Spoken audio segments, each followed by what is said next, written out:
Hey, ladies and gentlemen, we're here at San Jose. Mr. Mason Jennings just got done playing his second set of this fine Wednesday of South by. It's a beautiful day, to say the least. How was it over here at San Jose, your second set after the radio show this morning? It was great. I loved it.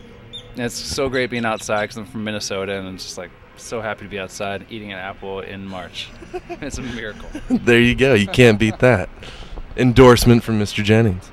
Well, first I want to talk about. I was a big fan of the "I'm Not There" soundtrack, and you had 2 tracks on there. Not many other artists got to do that. You want to tell me a little bit about that and how that came about?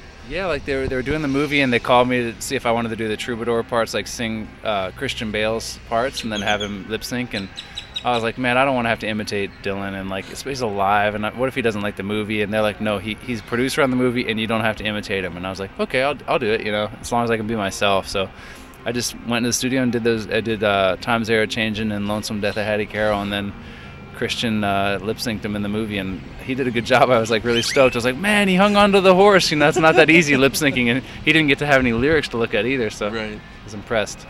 Very cool. I mean, and when I first heard it, I mean that the simple twist of fate. There's a haunting resemblance to your voice and Dylan, especially the young Dylan. It was just very cool. I'm sure that was a neat project to say the least, and have Mr. Bale mouth your words. Of course, you didn't pen them, but yeah, it's all good, right? It was fun, man. Yeah, it was neat to see it. Well, tell me about this new relationship with Brushfire Records and how that came about, and how you're here with the new record coming. Yeah. Well, I'm friends with Jack Johnson. We've been friends for 6 years, and he's always just been like, man, if you ever want to come over to Brushfire and do a record with us, we'd love to have you. And I was working with a bigger record label, Epic, and I was like, man, it might be fun to I just sort of, at first I was like, well, I don't know, we're friends, it might be weird, but then it just seemed like I'd worked with the big one, and it felt too big, It's like I loved working with those guys. Was like, it didn't feel like the right place for me. It felt like I should be on a smaller, more family-based record label, So I was like, let's try this record with Brushfire, and so we're doing the new one together, and it's great, man. I love those guys. It's been so much fun. So totally. Moving back to South by, how many times have you been down here performed? Multiple years? Or? I was here 4 or 5 years ago.